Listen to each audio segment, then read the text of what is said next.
March 1972, Studio One, NBC Burbank.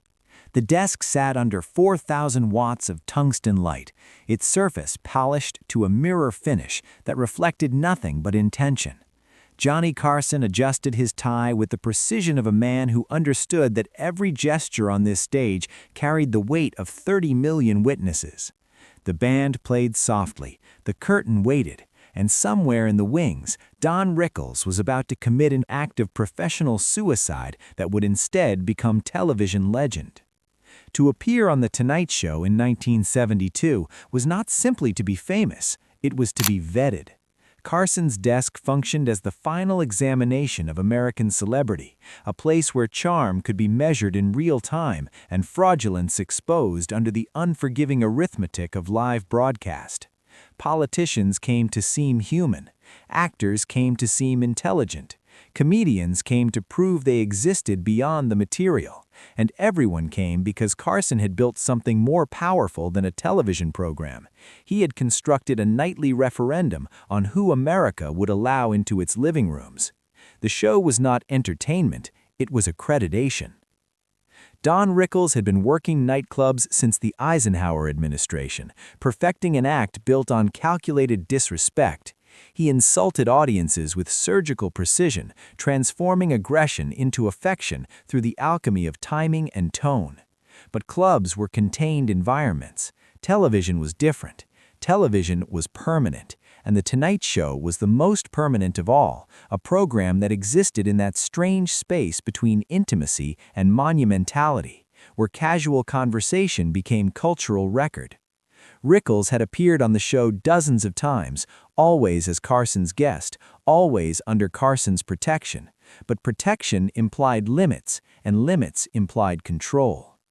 Frank Sinatra did not need The Tonight Show. This was the essential mathematics of his 1972 existence.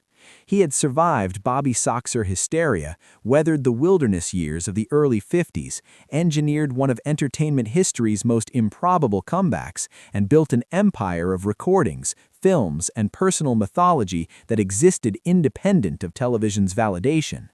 Sinatra appeared on Carson's show as a favor to the format, not as a supplicant to its power. When he sat in the guest chair, he brought with him 5 decades of American music, 2 Academy Awards, and a reputation for loyalty so fierce and vengeance so swift that his friendships carried both the warmth of protection and the chill of obligation. To be Sinatra's friend was to exist in a state of permanent calculation about what friendship might require. Rickles and Sinatra were friends. This was documented fact, repeated in interviews and confirmed in the social archaeology of Los Angeles in the 1960s and 70s. The restaurants, the clubs, the private gatherings where the entertainment aristocracy performed informality for one another. But the friendship contained a peculiar tension. Rickles built his career on mockery. Sinatra built his mystique on respect. What worked in private, insulated by personal understanding and the unrecorded nature of conversation, did not automatically translate to the theater of mass media. And yet Rickles had, over years, found a way to insult Sinatra publicly and survive.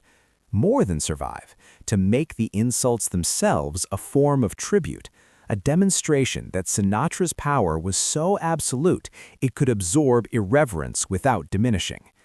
On this particular evening, Sinatra was not in the building. He was not scheduled to appear. Carson and Rickles were alone in their segment, moving through the familiar rhythms of their on-air relationship. Carson, the straight man of infinite patience, Rickles, the chaos agent, whose insults somehow never quite crossed into genuine offense. The audience understood the transaction. They laughed not merely at the jokes, but at the stability of the format. The assurance that Carson controlled the room with such totality that even scheduled disruption became a form of order. The conversation turned, as it inevitably did with Rickles, to Sinatra. A story, an anecdote, the kind of material that had been tested in nightclubs and refined through repetition. Then Rickles did something unplanned. He invited Sinatra to come out, not as a hypothetical, not as a joke extended into absurdity. He turned to the curtain and called for Frank Sinatra to join them on stage. The audience laughed, assuming performance. Carson's expression flickered, a micro-adjustment visible only to those who had watched him long enough to recognize the difference between scripted surprise and actual uncertainty. The curtain moved, and Frank Sinatra walked onto the stage. The applause was not mere enthusiasm, it was recognition of narrative rupture. Television in 1972 still carried the residue of radio's liveness, the understanding that broadcast meant simultaneity, that what occurred on screen was occurring in real time, without the safety of editing or the cushion of post-production. The audience understood they were witnessing something unscripted, and unscripted television in the Carson era carried a particular voltage. Carson had built his authority on control of timing, of tone, of the invisible architecture that made spontaneity seem effortless. But this was spontaneity of a different order. This was a guest summoning another guest without permission, collapsing the hierarchy that made the show function. And Sinatra had answered the summons. What happened next was not chaos. Chaos would have been simple. What happened was a three-way negotiation of power conducted through jokes, glances, and the small gestures that substitute for confrontation in front of cameras. Rickles had gambled that Sinatra's friendship would override the breach of protocol.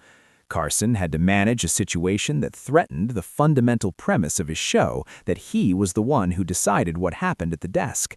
And Sinatra had to respond to being summoned on live television, a position no one of his stature typically occupied. The moment required each man to perform his essential self while navigating terrain none of them had scouted. Sinatra smiled. This was the first indicator.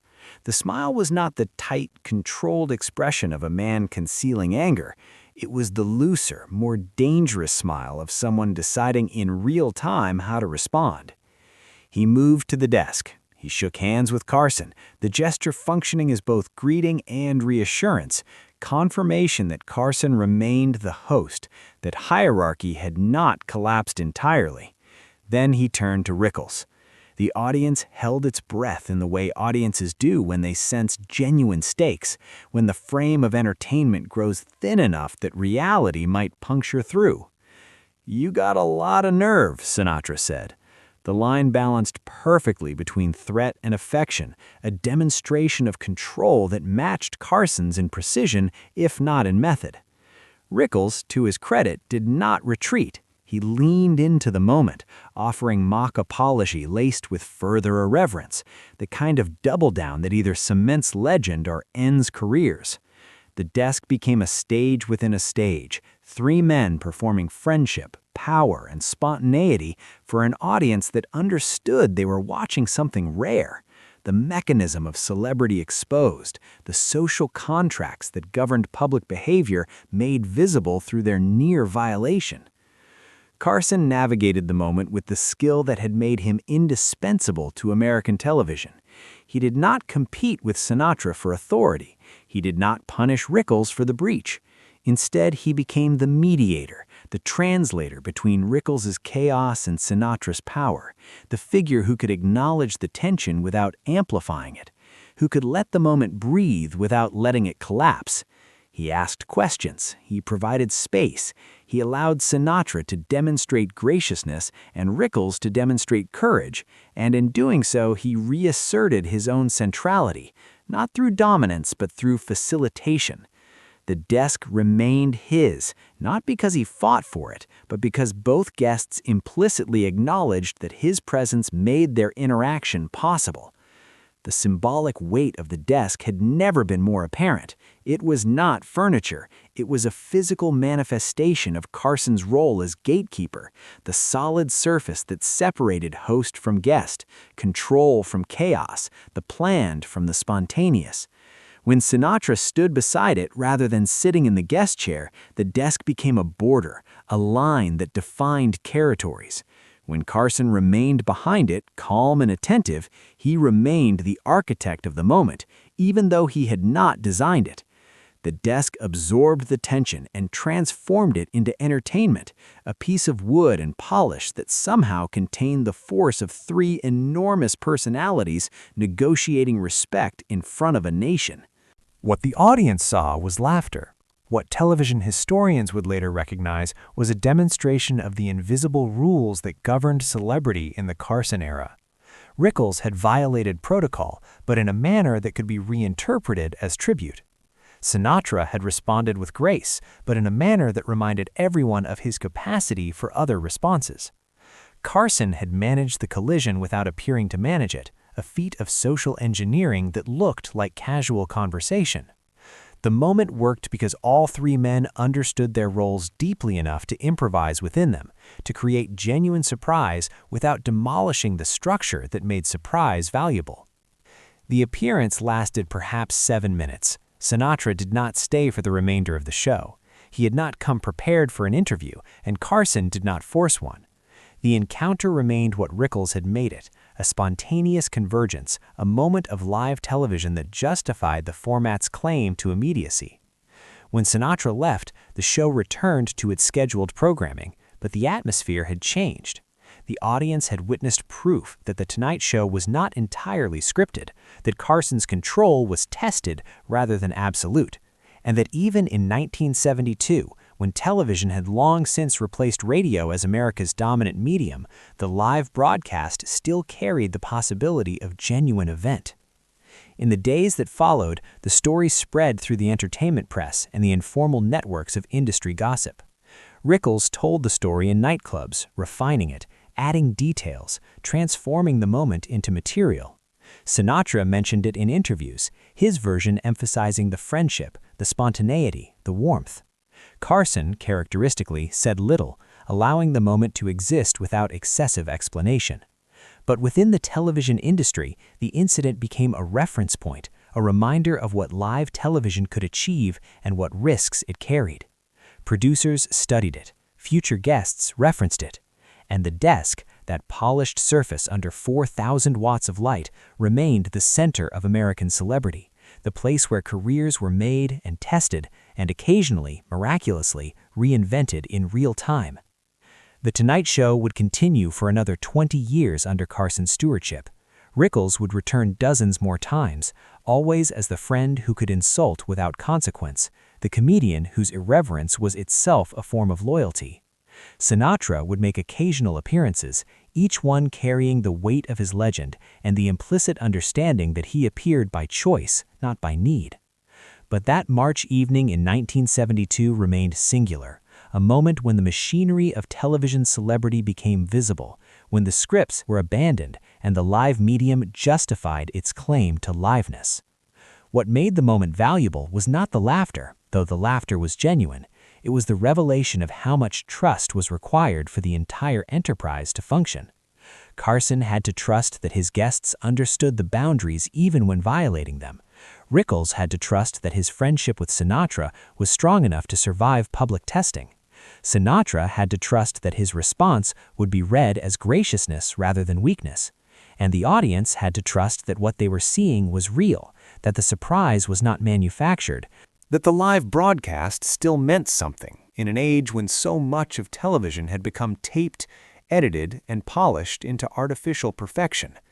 The desk witnessed it all. It would witness 10,000 more conversations, interviews with presidents and poets, comedians and astronauts, musicians and writers and actors whose names would define their decades. It would survive network transitions and studio relocations and the slow erosion of the monoculture that had made Carson's show essential. But it never stopped being what it was that evening in March 1972, a symbol of control, of trust, of the unspoken agreements that allowed 30 million strangers to feel they knew the man who sat behind it. Carson polished its surface between guests. He arranged his pens and papers with ritual precision. He tapped it for luck or emphasis or simply to mark time. And the desk held everything: the planned and the spontaneous, the scripted and the genuine, the entire weight of American television in the years when television still meant something close to consensus. When Carson finally walked away from the desk in 1992, he left behind more than a television program. He left a record of how Americans had learned to trust strangers, how celebrity had been negotiated in the years before Fracture, how live television had created a sense of shared experience that the coming cable and internet age would struggle to replicate. The desk remained, inherited by successors who would try to fill the impossible space Carson had occupied for 3 decades. But the moment with Rickles and Sinatra, that unplanned 7 minutes, remained uniquely his, proof that even the most controlled medium could still surprise, that friendship could survive public testing, and that the best television happened when the scripts were abandoned and 3 professionals simply trusted one another enough to see what might occur. The curtain closed, the lights dimmed, and America, having leaned forward without knowing why, leaned back satisfied, having witnessed something rare.